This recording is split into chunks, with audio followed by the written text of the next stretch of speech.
Brought to you bye रजनीगंधा। यूं ही नहीं मैं बन जाता हूं। कुदरत के कोने कोने से खूबियां खोज लाता हूं। गुणवत्ता की गहराइयों का गोताखोर हूं मैं। पर उम्दापन की नई ऊंचाइयों को छूना चाहता हूं मैं। यूं ही नहीं मैं रजनीगंधा बन जाता हूं। अशोक बल जी, मैं प्रश्न मेरा आपसे शुरू होगा। एक तरफ पोर्ट ट्रस्ट और दूसरी तरफ लिटरेरी फेस्टिवल, किताब, कैसे ये शुरू हुई यात्रा, कब वो लगाव हुआ और क्यों आपने चाहा कि मुझे ये करना चाहिए? धन्यवाद। आज तक और जयप्रकाश पांडे जी को बहुत बहुत धन्यवाद, क्योंकि आपने बुलाया मुझे। ये जो कितनी खास और कितनी आम, ये एक बाइनरी डिलेमा है। और आज का जो विषय है, कितनी खास और कितनी आम, इसको हम डिस्कस कर सकते हैं, लेकिन मेरा जो अनुमान है थोड़ा सा भिन्न है। और आज का ये विषय में, ये सभा में मैं ये बोलना चाहता हूँ कि मैं आज बहुत खास हूँ। मेरा सोचना है कि मैं खास हूँ, ये दो कारण के लिए। फर्स्ट, मैं जगन्नाथ देश से हूँ, मतलब उड़ीसा से हूँ, जहाँ Jagannath dwells in every home, in heart and minds of every human being. So he is a family God. So मैं यहाँ जयप्रकाश पांडे जी ने बुलाया, मैं आया क्योंकि जगन्नाथ जी ने मुझे भेजा है।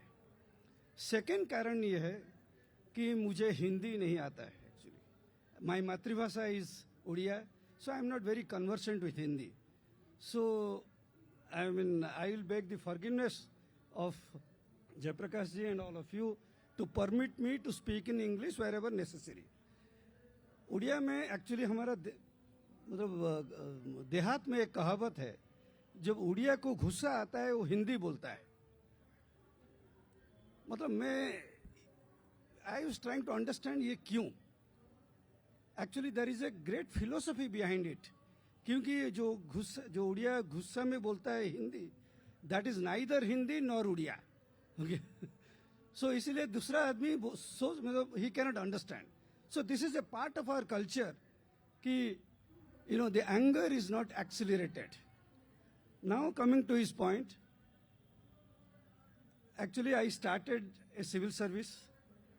Then मैंने सिविल सर्विस छोड़ के वॉलंटरी रिटायरमेंट लेके प्राइवेट सेक्टर ज्वाइन किया, डाइवर्स फील्ड में काम किया है। लेकिन एक समय आया जो मैंने सोचा कि literature I should write and then promote and propagate literature. आप देखिए, अभी जो लिटरेचर, पांडे जी ने बहुत एक इम्पॉर्टेंट बात रखी है। अभी today our literary festivals, they are considered as urban centric, English centric, and they are not inclusive.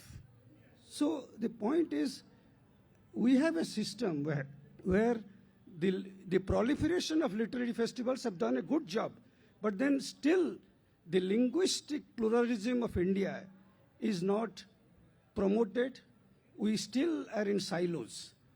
So that is the objective behind which we have started a literary festival, and we are trying to make it a multilingual platform. So इसके बारे में और भी बोल सकता हूँ। I think let us give the others to reflect. Thank you. बल जी, जहाँ से बात शुरू हुई थी, आपने जगन्नाथ जी की माटी से आने की बात कही, और आपकी जो किताब है गजपति, वह यह बताने की कोशिश करती है कि इस धरती पर एक ऐसा भी राजा है जिसके पास कोई राज्य नहीं है। मैं चाहूँगा कि इस कहानी को, चूँकि पुस्तक अंग्रेज़ी में है और भारतीय भाषाओं में नहीं आई है, इसके लिखने की वजह क्या थी और इस किताब का जो मूल कथानक है उसे अगर बता पाएँ तो हमारे दर्शकों को बताएं, क्योंकि उनकी रुचि इसमें होगी। क्योंकि आपका प्रयास एक तरफ वह खास भी है और दूसरी तरफ बहुत आम भी है। धन्यवाद।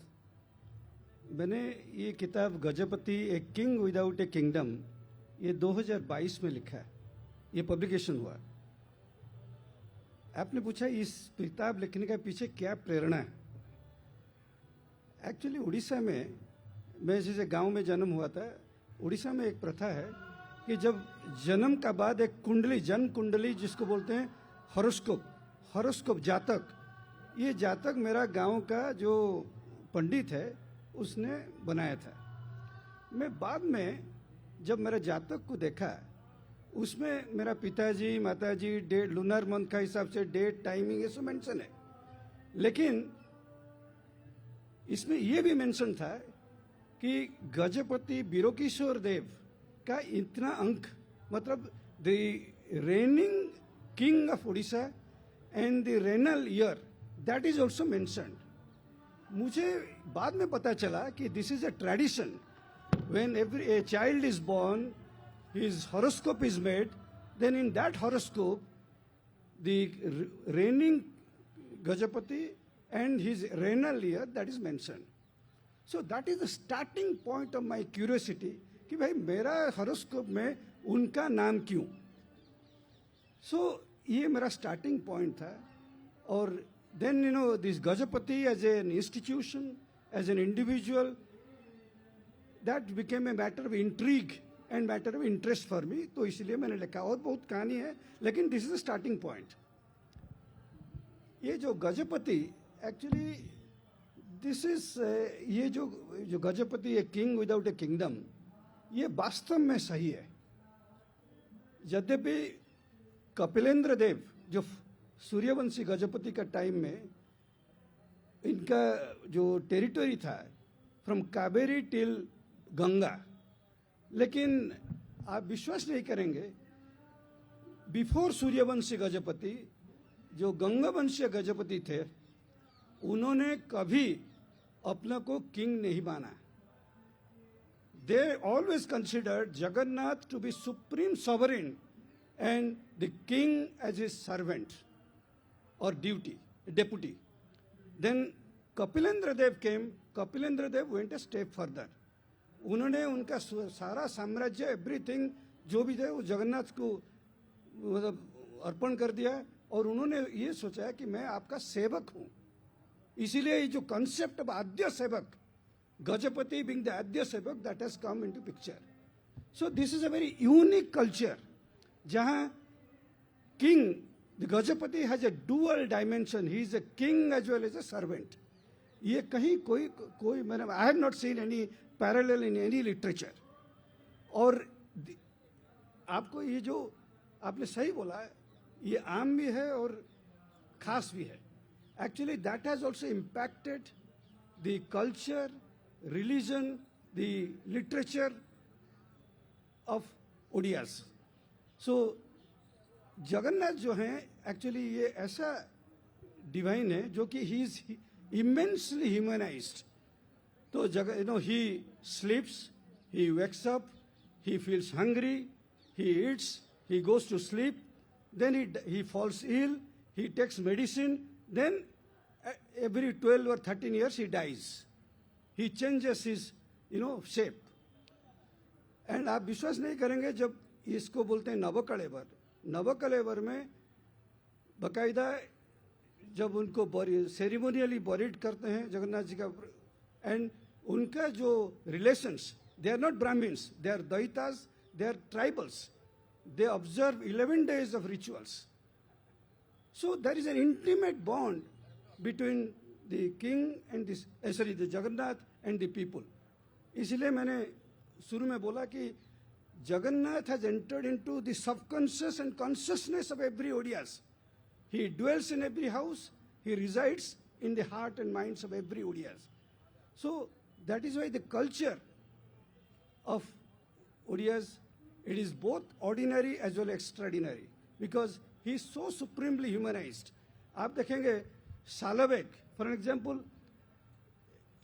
Salabeg is a devout Muslim. He was a son of a Muslim Subedar, but he was a great devotee.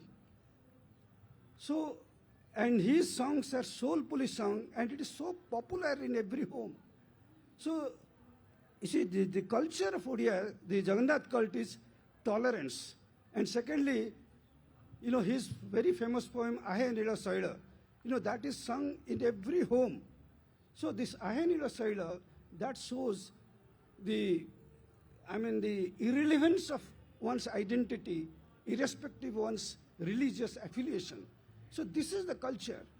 I can go on, but then I think I'll pause for a moment here. Thank you.